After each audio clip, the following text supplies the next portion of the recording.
Let's talk some basketball. Can we talk about the Anthony Davis return to the Lakers? Because it's finally happening. We got word yesterday that AD has been cleared for full on-court activities. That was more rhetorical, but I love that you chimed in.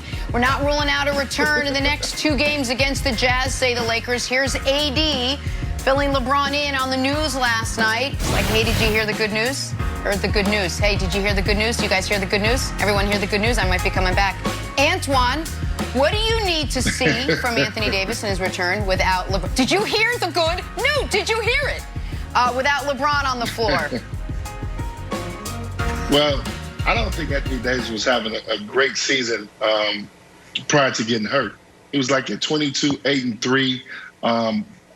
You would thought that he would come into this season and actually be the MVP. Out that way he played in the bubble, we thought he was ready to turn that corner. And it just didn't happen early in the season, and obviously the injury has hampered him. But they need him to get back on the court. I mean, they only got 16 games left. He's got to get his legs back on them. He has to try to get in some type of basketball shape. I don't think he was in the greatest shape and ready to go when the season started. So he's got a lot of work cut out of him.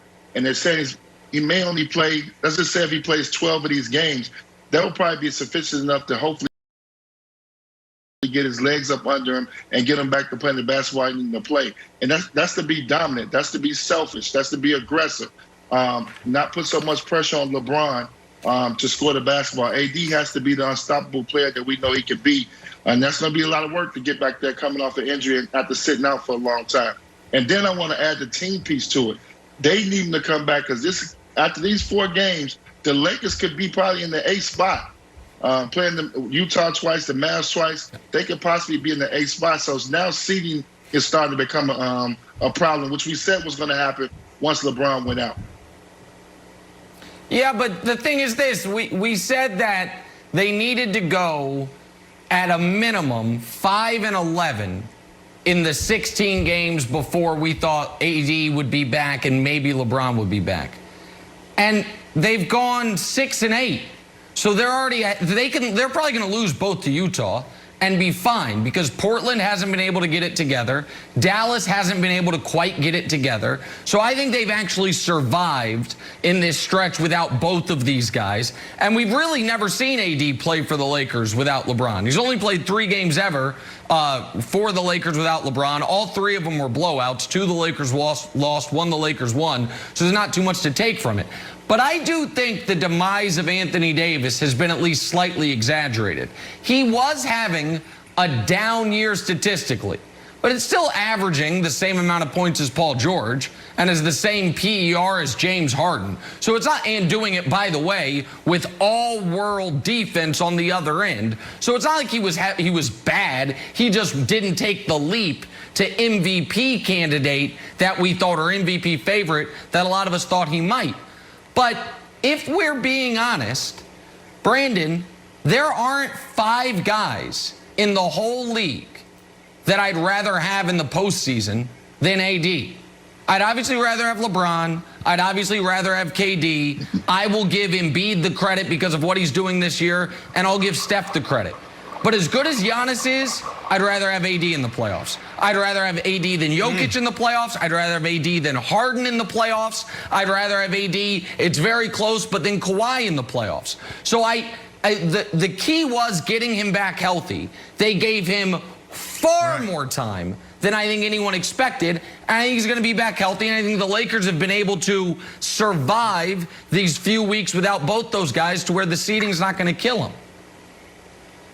Yeah, and I agree with you, Nick. That's the only thing you need to see when you see a guy, sitting in a locker room, in a treatment room for this long.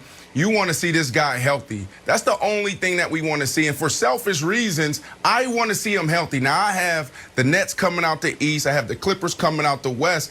But at the end of the day, when you talk about big picture, I would actually love to see the Lakers and the Nets. Why?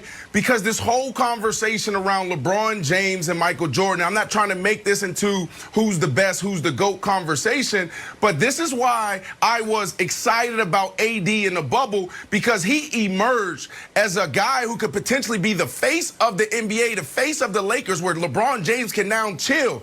And then you enter into this season after, 71 days off. He's fresh legs. He's still young. And then he produces the way he does. So I would love to see LeBron James go after championship 5 and 6 and have this big conversation for years to come around Michael Jordan and LeBron James. Now, the Clippers, to me, are the better team because of what AD is doing and what he's been doing all year. He's been sitting on the bench, and when he was playing, he wasn't playing well. But selfishly, I want to see the Lakers really compete this year, and it's about big picture, Kevin. It's not about, them coming in, the playoffs is the number 3 seed, number 4 seed. They just need to get in. That's all they need. Okay. Yeah, I agree with you, Brandon. Here's what I want to see from AD. Nothing.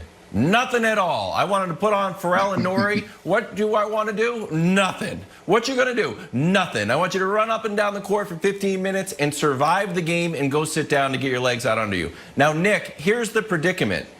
I do think that the playoff, the 8, 7, 8, 9 playoff is dangerous for them. If they lose these 2 to the Jazz, if your large adult Slovenian son can get 2 wins, I think the Lakers start to get a little bit nervous, and it feels like you are wildly confident and not scared of the play-in game.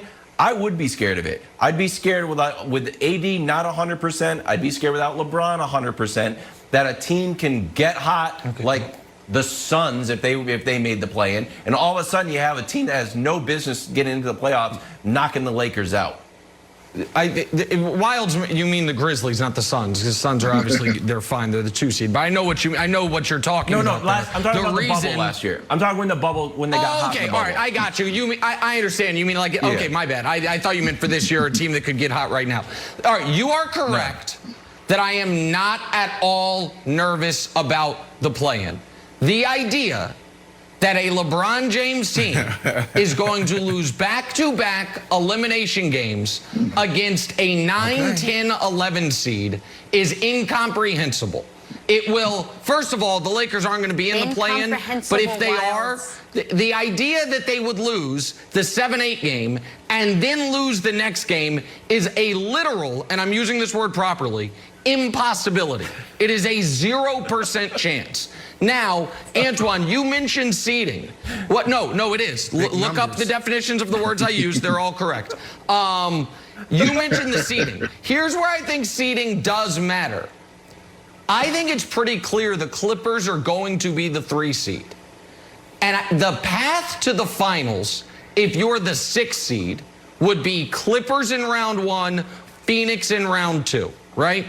If you are the 5 seed, it is the Nuggets with no Jamal Murray in round 1, and then Utah in round 2. I think the Lakers go to the finals either way, but it is obviously so much easier as the 5 than the 6 if the 1, 2, 3 holds. So in that regard, I do think seeding will matter at least somewhat to the Lakers championship odds this year, when for other LeBron teams out east, seeding has been totally irrelevant. I agree with you to a certain degree, Nick, about the seeding, because LeBron has shown that he can go on the road and he can beat anybody. So I'm not worried about that. My problem with the Lakers is that they're not playing good basketball, and I mean the others. Last year you had Dwight Howard, you had Rondo.